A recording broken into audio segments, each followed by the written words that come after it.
course, he starts off with Romans 15:4, for whatsoever things were written aforetime were written for our learning, that we through patience and comfort of the scriptures might have hope. And everything that we read in the Old Testament is a picture into God. It's a picture into humanity. So one thing that should strike us is that when we study these individuals, we really see their humanity come out. We realize that, okay, maybe these people lived 4,000 years ago. Does that really matter? Does time change human beings? No, it doesn't. We all still have values. We all still view the world through our own lenses, whatever lens that might happen to be. We all sin and fall short of the glory of God. That puts us in a different place as well. So the thoughts that we have, has somebody had those same thoughts? Has somebody else had those same thoughts, the thoughts that we have? Yes. You can't think of something that somebody else hasn't already thought of. If you think that you have a thought that somebody else hasn't thought of, you are incorrect. I hate to tell you, or maybe I don't hate to tell you, but every experience that you have, someone else has had that. They just have. You are not the only one. And in some ways, that's a comfort. I guess sometimes we want to, in one way, be unique and different, but the truth of the matter is that we are not. What did the preacher say in Ecclesiastes? What did he say?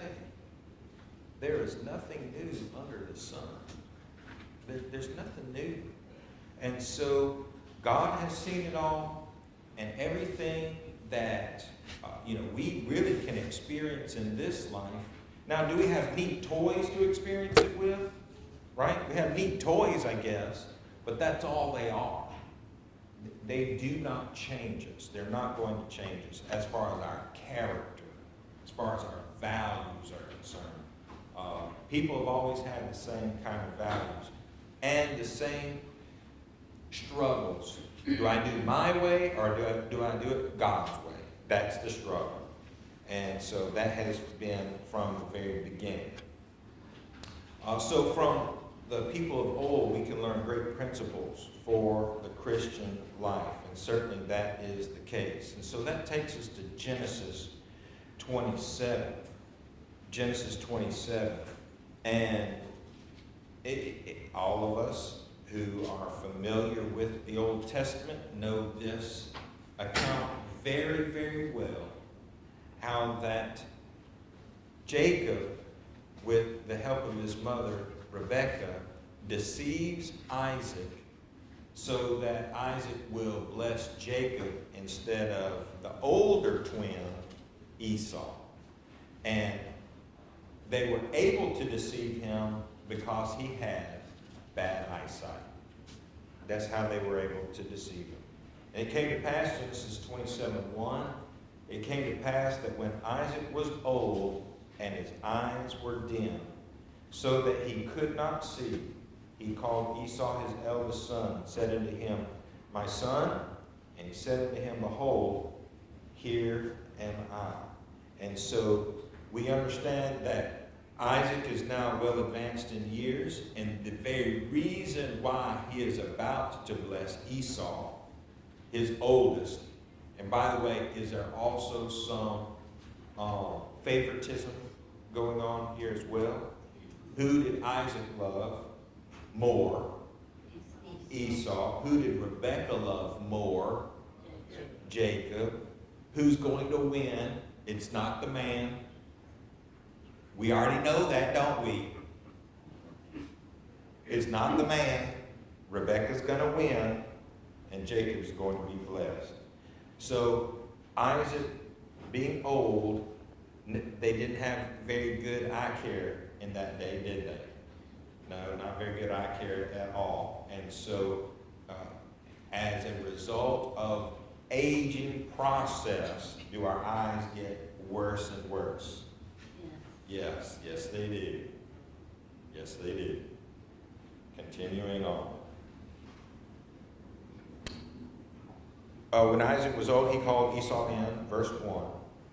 Told him to go hunt and kill some venison so that he could eat and bless Esau before he died. So, in verse 2, Isaac believes that he is now grown to the age and the time that his death is very, very close.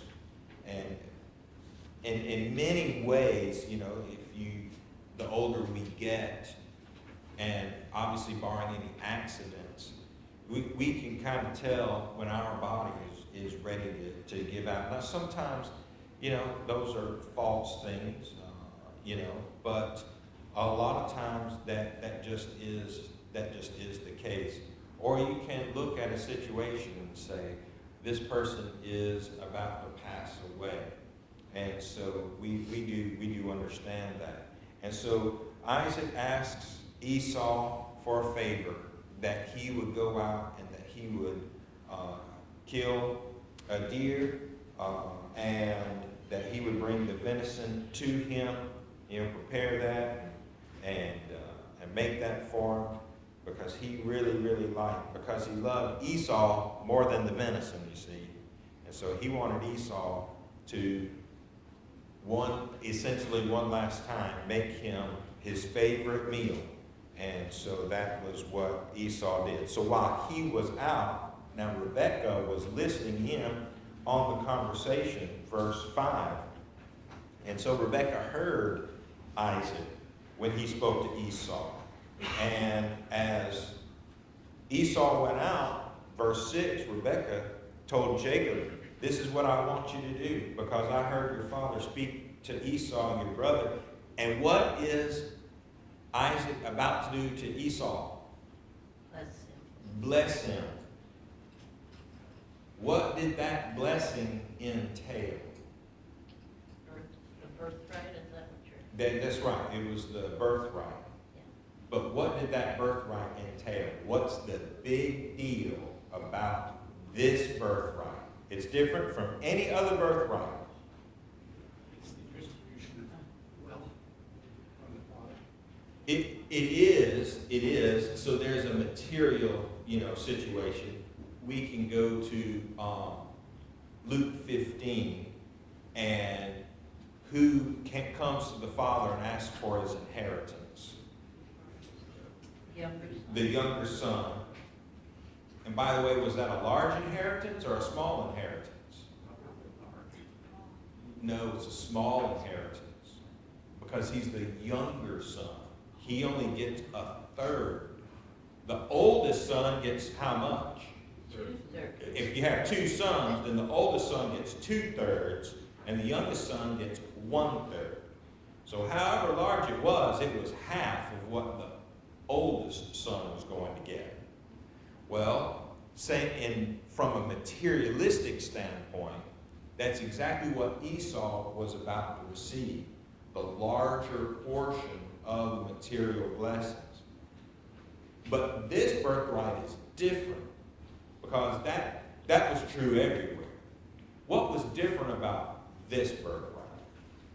The nation of Israel would come from it. Okay, so the promises to Abraham were now continuing down the generations.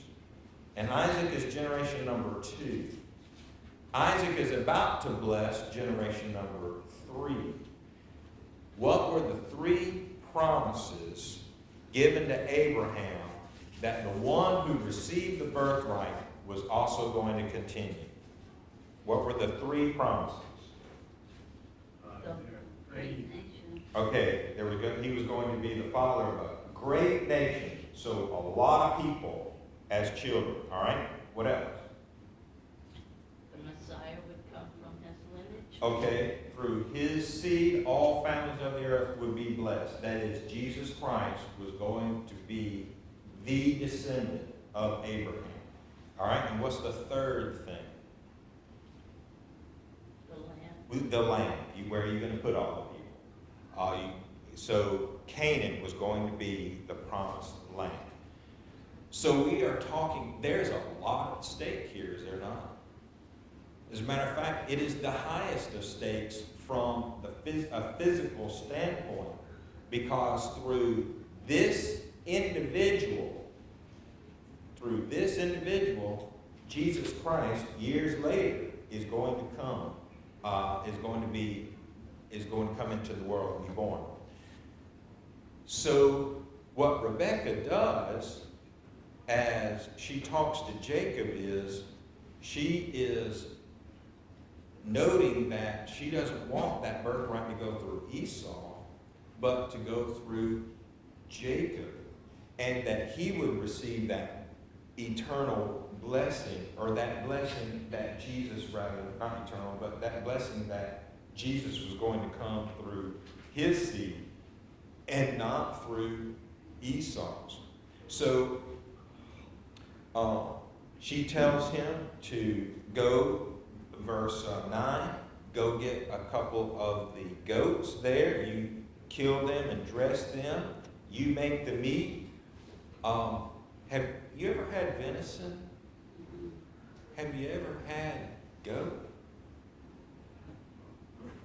No, you never had goat? Oh yeah, it's very good. It's very, very good. Anybody who has had goat in here? Wink, you had goat? Well, my daddy killed a goat one time, they killed a goat in the cow, and I wouldn't eat that. We got to praise because we used to raise goats, and I didn't want no part of the goat. Oh, you didn't want no part of it. All right. And they got sick out of knock on and stuff and all kind of. I gotcha. So no, all right. So we had a goat killed. So I think probably Jennifer and I are the only ones that had goat. All right. I will tell you this. I've had both, and they don't taste alike. They are different. They're not. I mean, they're both red meats. That's true. But I mean, does venison and beef taste the same? No. I mean, to me, you can taste the difference, right? So venison, goat. Those are two different meats. But whatever. Maybe Isaac's taste buds weren't working either. Too much spice. Maybe that's what it was. Maybe he spiced it up, and I don't know. They don't taste the same. That's all I'm saying. But when you're older, your senses aren't quite as honed either, and so whatever the case was, they were obviously able to deceive Isaac there. And so he was to dress it. Now he was going to keep the skin for what purpose? Disguise. Okay, so it was a disguise. That's exactly right. Because Esau was what kind of a man? Hairy individual. Jacob, however, was what kind of man? Smooth, yes. No hair on his skin. And so, it is very interesting being more Esau-like than Jacob-like. That is, I am. As a matter of fact, probably most men in here are more Esau, especially this one right over here. Well, this one too, but Tommy definitely. When you can grow a nice beard like that, I am just a little jealous, by the way. I'm just going to... No. Julie says, don't be jealous. But Esau definitely was a hairy individual. And, it's interesting when especially when I go to Asia, the Asian men just don't have a lot of body hair at all. I don't know about other nations or whatever, but we tend to have more body hair than those individuals do. Just an observation. So that does happen. I'm sorry, the American Indians, Native Americans, Right? I don't think they have much body hair. Native American didn't have a lot of body hair, or don't have a lot of body hair. That's probably the case. That's probably the case. And, you know, genetics is a very interesting situation, isn't it? That it regulates so many different things, and body hair being one of them. So here you have twins, and of course I call them switches. I know they're not switches. I understand that, but this is what I call them. Esau, his switch is dominant.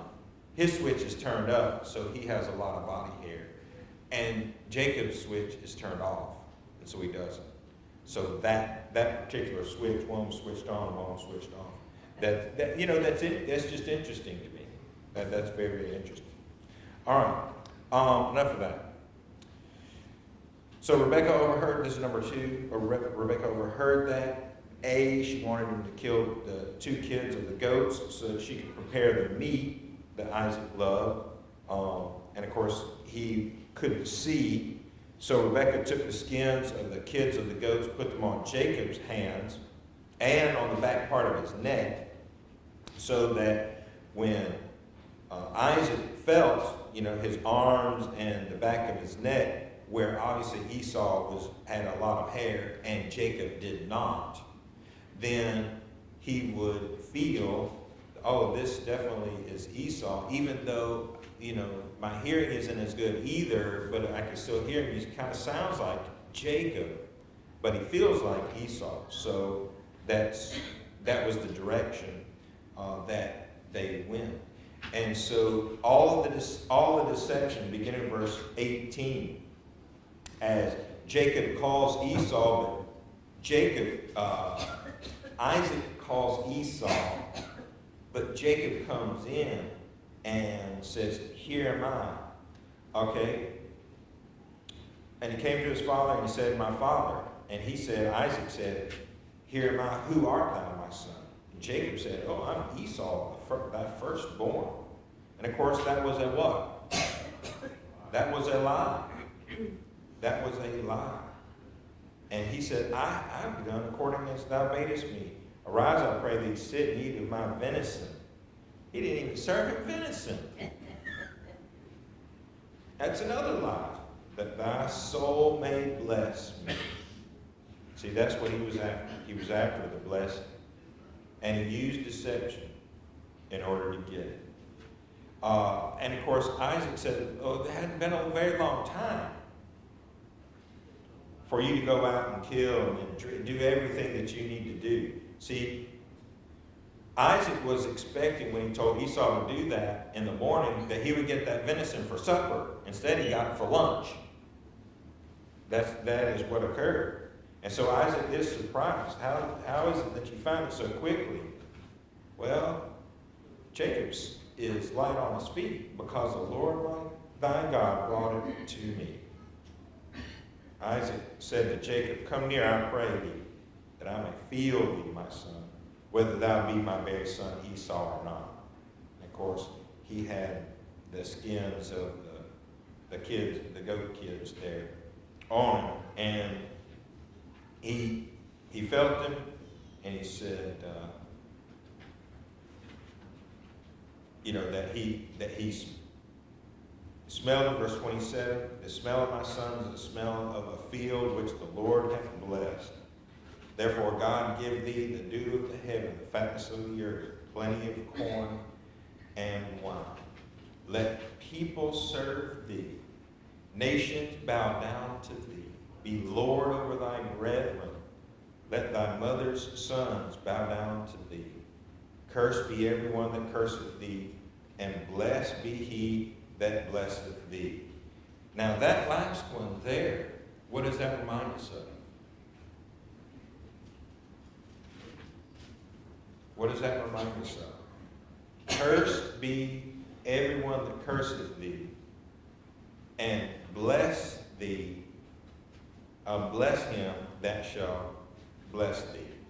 I didn't read that correctly. And I looked up and then I looked down. I apologize. There it is, verse 29. What does that remind us of? Cursed be everyone that curseth thee, and blessed be he that blesseth thee.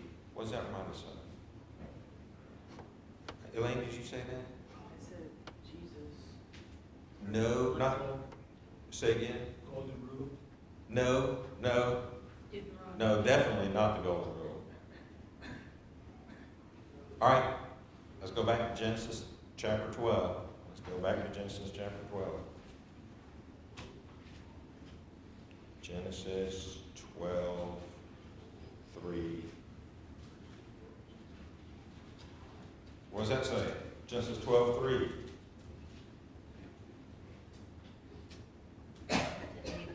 Oh, God, see, here's the original. And I will bless them that bless thee, and curse him that curseth thee.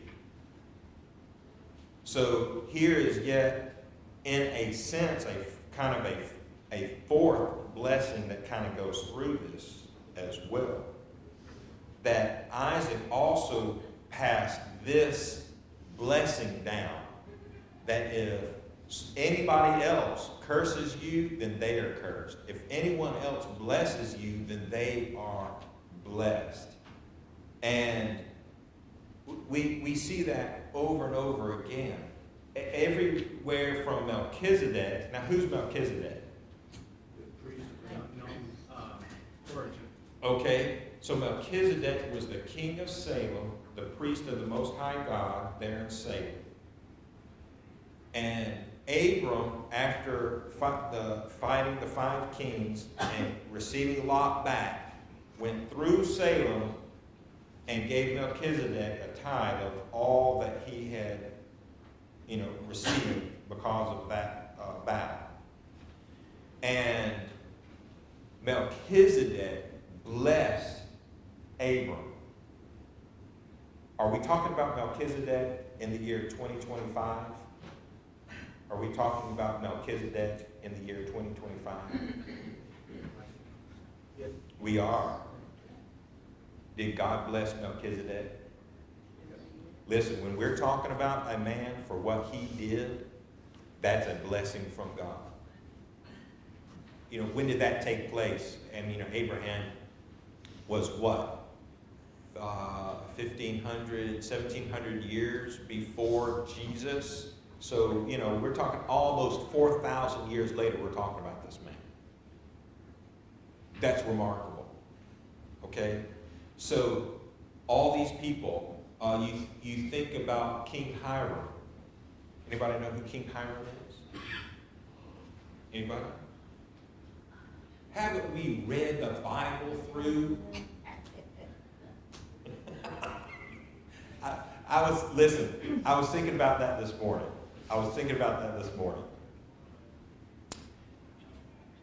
When you want some information, you go to your Google machine, and you type something in your Google machine, and you get the answer. What do you do with that knowledge?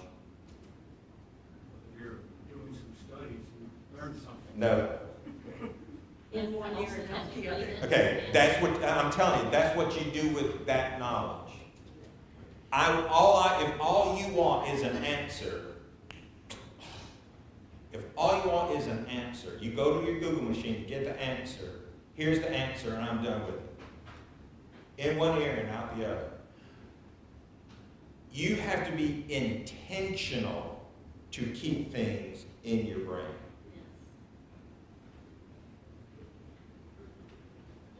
And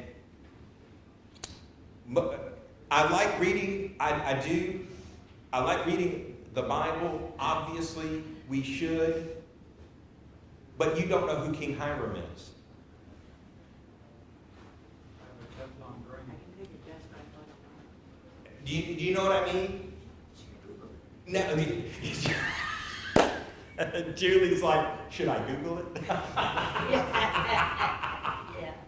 I love it. Now, is that saying that you are spiritually inept? That's not what I'm saying at all. All I am saying is that a lot of times when we come, to worship or we are reading our Bible, we're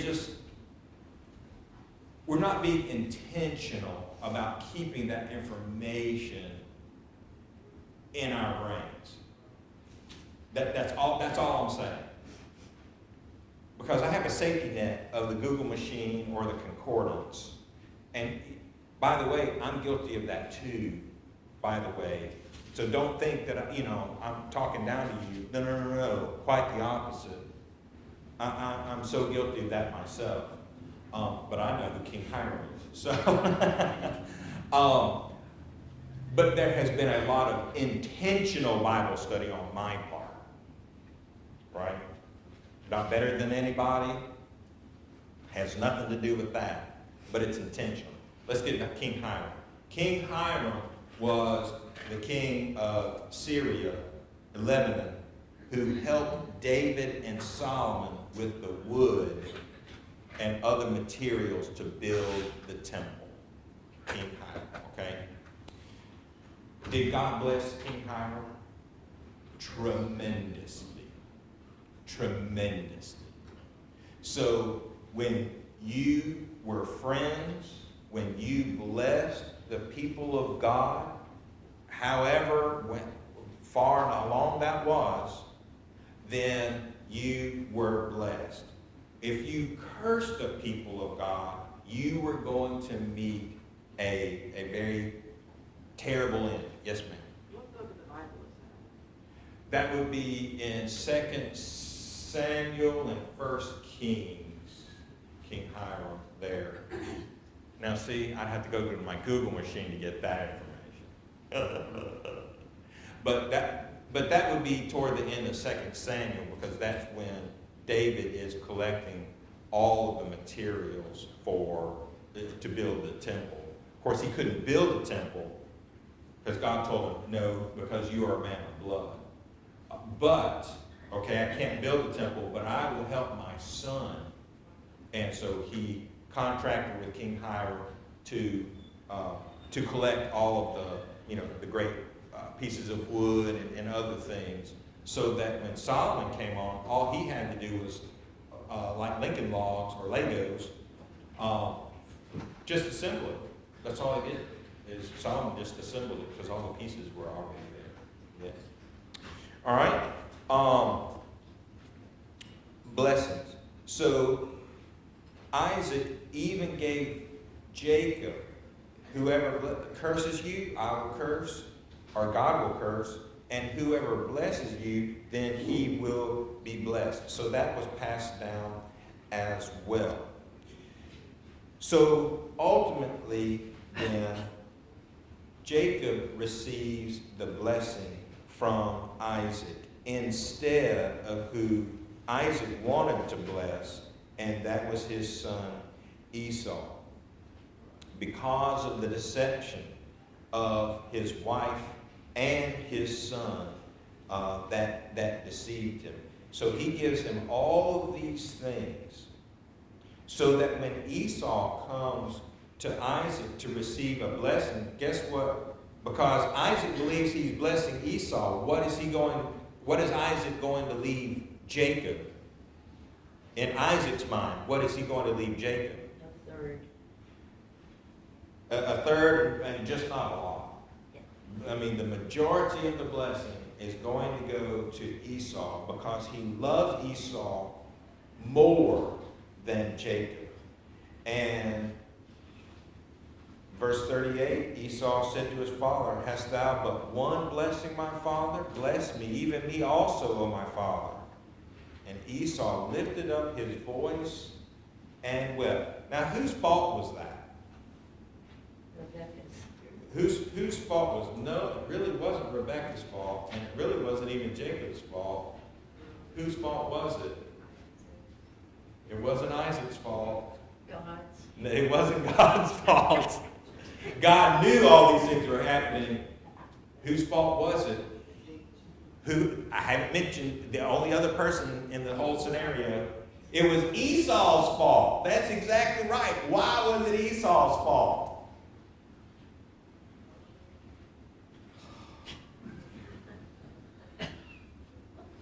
Why? Esau son. Look on your Google machine.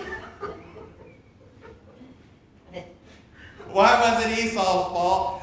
that Isaac blessed Jacob? Because Esau sold his birthright. Oh, that's right. Yes, yes. Let's do. It's the Bible. It's all right. It's fine. It's fine. When did Esau sell his birthright? Yeah, he was hungry, and he sold his birthright for what? For food. Yeah, just a bowl of nothing. A bowl of nothing. Was he gonna starve? No. You see, all right. You didn't realize you were gonna have a test today, did you? All right. As long as you're getting the test and not me, because it's much better that way. All right. So Esau sold his birthright, and now he's having to pay the piper for that. And Esau, he's crying because of these things. He says, don't you have anything for me? And he's weeping. In verse 39, Isaac answered and said, Behold, thy dwelling shall be the fatness of the earth and of the dew of the heaven from above. And by thy sword shalt thou live, and shalt serve thy brother. And it shall come to pass, when thou shalt have the dominion, that thou shalt break his yoke from off thy neck. And Esau hated Jacob. And so this became a rift between Esau and Jacob. And yet, it was Esau's fault. Is this not the most human thing ever? Two brothers can't get along, and the one who is most at fault is the one who hates the other one more. That's just the most human thing. And it seems counterintuitive, but that's what we do. That's what we do. Deception caused a lot of grief and a lot of weeping on Isaac's part, on Esau's part. And because of the deception and the hatred, now Jacob is having to do what? Be on guard. Run away. Run away. And so Rebekah sends Jacob up north to Padan Aram there, to Haran, to where her brother Laban is. And she tells him to, go up there and see what is there for him. And Jacob might have deceived his brother and received the birthright, but was the rest of Jacob's life very easy? No, it was not. That deception cost him a lot, did it not? It cost him a lot. Now, I know that in Jacob's sons deceived him, but that deception didn't begin there, did it? Go to chapter 29, Genesis 29, beginning in verse 23. Jacob gets on the scene, and he runs into this young lady, and she is a looker. She is one pretty girl. And come to find out, she's his cousin. But that's a good thing. That's not a bad thing. Now for us, that obviously that would not be very good. But then, it was actually very good. Because now I have a familiar relationship, and so marriage is a possibility. What's the problem with Rachel? She's the second sister. She's the youngest daughter, and she has an older sister. What's the problem with the older sister? She's ugly. She's ugly. She's ugly.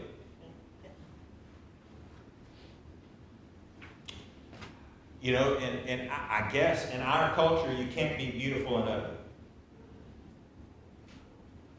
But folks, that's not reality. There are some people who are physically more attractive than other people. I mean, is that true or not? Yes. It just is true. It is just the case. And it was just the case back then as well. And Jacob knew who he was looking at. But we get down to verse 23 of chapter 29. And it came to pass in the evening, that is on the wedding night, that he took, that is Laban, took Leah his daughter and brought her to him, and he went in unto her. And Laban gave unto his daughter Leah Zilpah his maid for a handmaid. And it came to pass in the morning, behold, it was Leah. It's dark in those tents, there's no light. And he said to Laban, what is this thou hast done unto me? Did not I serve with thee for Rachel? Wherefore then hast thou beguiled me? You deceived me.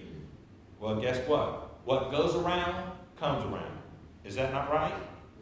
So, not only did Jacob serve Laban for 7 years for this one lady, then he got deceived. Now, he got her a week later. Okay. But the thing is that Laban gave him not one woman, but 4. Can you imagine having 4 mother-in-laws? I'm telling you what, I don't even know about that. That man did Jacob wrong. That's all I got to say. All right. Enough of that. Chapter 37. Now that deception of Laban, it cost Jacob how many years of labor? 14. 14 total years. 7, and then he married the late girls. But then he had to continue another 7 more. And so really, he labored 14 years for one girl. And he received 4. But, there you go. Some bills are better than others, I guess. I don't know. But ultimately, that wound up being to his favor. He had how many children? Jacob did? 13 children. How many boys? How many girls? 1. Very good. And her name was?